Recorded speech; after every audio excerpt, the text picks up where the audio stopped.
अरे भाई जरा सोचो, तुम अपनी पूरी फैमिली के साथ दूर दराज के समुद्र में एक खूबसूरत यॉट पर छुट्टियां मना रहे हो। नीला पानी, शांत लहरें, हंसी मजाक, सब कुछ परफेक्ट लग रहा है। अचानक तुम्हारी पत्नी पानी में चीखती है, कुछ मेरी टांग खींच रहा है, मदद करो। तुम दौड़ते हो, लेकिन तब तक बहुत देर हो चुकी होती है। एक पल में तुम्हारी पूरी जिंदगी मौत के मुंह में चली जाती है। ये कोई साधारण वेकेशन नहीं, ये एक ऐसी सर्वाइवल की जंग है जहां प्रकृति खुद तुम्हारे खिलाफ हो जाती है। आज की इस वीडियो में देखिए इस डरावनी कहानी को शुरू से आखिर तक। तो तैयार हो जाओ, क्योंकि ये कहानी तुम्हें शुरू से अंत तक बांधे रखेगी। दूर कैरेबियन सागर के बीच एक परिवार अपनी लग्जरी यॉट पर छुट्टियां मना रहा था।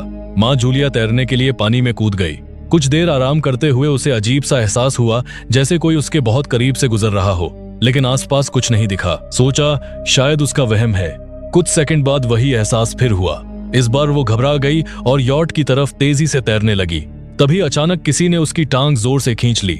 जूलिया मदद के लिए जोर जोर से चिल्लाई, लेकिन उसकी बेटी कैसी हेडफोन लगाकर म्यूजिक सुन रही थी, इसलिए कुछ सुनाई नहीं दिया। पति टॉम और बेटा बेन मछली पकड़ने में व्यस्त थे। जूलिया पानी के ऊपर टिके रहने की कोशिश कर रही थी, लेकिन मुंह में पानी घुसने से चिल्लाना मुश्किल हो गया था। आखिरकार टॉम को एहसास हुआ कि जूलिया काफी देर से दिखाई नहीं दे रही। वो यॉट पर दौड़ा और पत्नी को पानी में संघर्ष करते देख लिया। तुरंत बच्चों को चिल्लाकर बुलाया और खुद पानी में कूद पड़ा। टॉम ने जल्दी से जूलिया तक पहुंचकर उसे संभाला और यॉट की तरफ लाया। बच्चों ने दोनों को ऊपर खींच लिया। जूलिया ने खुद को समझाने की कोशिश की कि शायद तेज लहरों की वजह से ऐसा हुआ होगा। रात को सब मिलकर बेन का जन्मदिन मना रहे थे। तभी कैसी को उसके बॉयफ्रेंड का वीडियो कॉल आया। वो लैपटॉप लेकर बाहर चली गई। स्क्रीन पर शहर के ऊपर भयानक काले बादल छाए दिख रहे थे।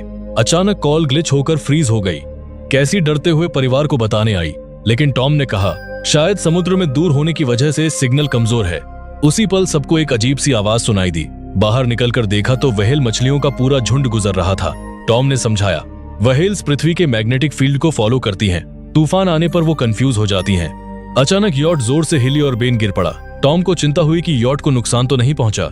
वो डाइव करके नीचे चेक करने चला गया। जब वो वापस आया तो उसके कंधे पर एक गहरा घाव था। टॉम ने बताया, पानी में मुझे लगा कोई बहुत बड़ा जीव मेरे पीछे था, लेकिन जब मुड़ा तो प्रोपेलर से कट लग गया। जो भी था वो बहुत विशाल था। यॉट पर काफी नुकसान हो चुका था। परिवार ने मदद बुलाने की कोशिश शुरू की। जूलिया रेडियो पर बार बार ट्राई कर रही थी। कैसी फोन पर सिग्नल ढूंढ रही थी, लेकिन कुछ काम नहीं कर रहा था। तभी कैसी को एक अजीब सी आकृति दिखाई दी और वो चिल्ला उठी, लेकिन वो तो बस बेन था जो मास्क पहनकर मजाक कर रहा था। कुछ देर बाद यॉट पूरी तरह बंद हो गई और समुद्र के बीच फंस गई।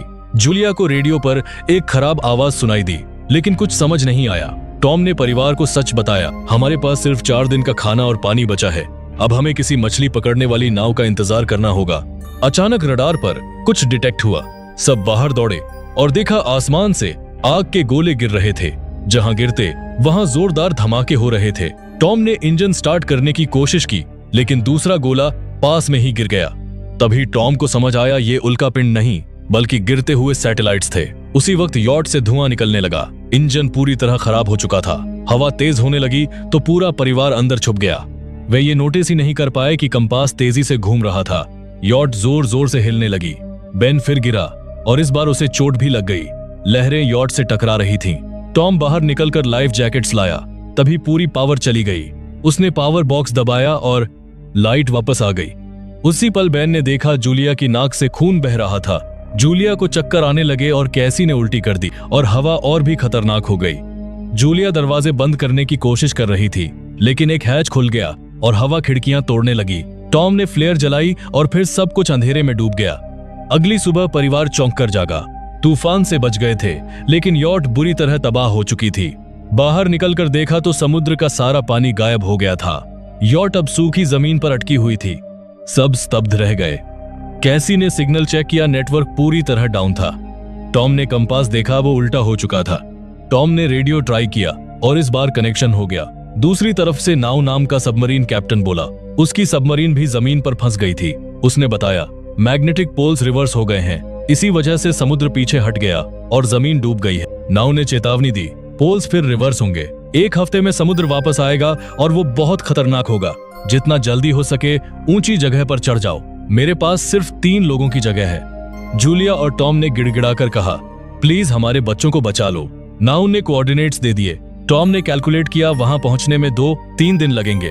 अगली सुबह परिवार सामान पैक कर रहा था, तभी पास में एक लंगड़ाता हुआ अजनबी दिखा, हाथ में हारपून और साथ में लगातार भौंकता कुत्ता। टॉम ने पानी की बोतल दी, लेकिन अजनबी ने अचानक हमला कर दिया। उसने टॉम के पेट में हारपून घोंप दिया और उसकी गर्दन काट दी। फिर जूलिया पर हमला किया। जूलिया घायल कंधे के साथ बच्चों को छुपाने के लिए यॉट के अंदर भागी। वो आदमी अंदर घुसा। जूलिया ने चाकू लेकर बाथरूम में छुप गई। आखिरकार उसने कुत्ते को मार दिया। आदमी आग बबूला हो गया। जूलिया ने टूटी खिड़की से बचने की कोशिश की, लेकिन वो पकड़ा गया। कैसी ने मौके का फायदा उठाकर फ्लेयर गन चला दी। आदमी जल उठा और यॉट में आग लग गई। जूलिया ने उससे किक मारी, मैप और बैग उठाया और बच्चों के साथ भाग निकली। वे तीनों टॉम के पास बैठकर रोए और आखिरी विदाई दी। कुछ देर बाद यॉट बड़े धमाके के साथ उड़ गई। रास्ते में उन्होंने कई खतरनाक चीजें देखी, मरी हुई शार्क, जहरीला कचरा और समुद्र के नीचे जमा प्लास्टिक। पानी खत्म होने लगा।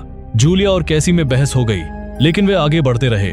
उन्हें एक क्रैश्ड प्लेन मिला जहां उन्होंने रात गुजारी। रात में उस अजनबी ने फिर हमला किया, लेकिन जूलिया ने चाकू से उसे मार डाला। अगली सुबह क्रैब्स का विशाल झुंड आ गया। परिवार भागा और एक कार्गो शिप पर पहुंचा। वहां 3 क्रू मेंबर्स थे, लेकिन क्रैब्स ने उन पर भी हमला कर दिया। जूलिया का पैर बुरी तरह घायल हो गया। क्रैब्स ने क्रू को मार डाला। जूलिया बेहोश हो गई। जब होश आया तो रेत का तूफान चल रहा था। बच्चों को ढूंढने के बाद उन्हें पानी की बोतलें, रेडियो और गन मिली। नाओ ने रेडियो पर बताया, ये जीव ऑक्सीजन से पागल हो चुके हैं। समुद्र उम्मीद से ज्यादा जल्दी वापस आएगा। तुम्हारे पास सिर्फ कुछ घंटे बचे हैं। वे फ्लेयर की दिशा में चल पड़े। आखिरकार सबमरीन दिख गई, लेकिन बीच में चट्टानी रास्ता था। रॉक स्लाइड हो गया और जूलिया बच्चों से अलग हो गई। उसने कहा, तुम दोनों आगे बढ़ो, मैं बाद में आऊंगी। कैसी ने मना किया, लेकिन मजबूरन बच्चों को लेकर आगे बढ़ गई। बच्चे सबमरीन पहुंचे। नाव घायल अवस्था में था और बोला, अब ये तुम्हारा है।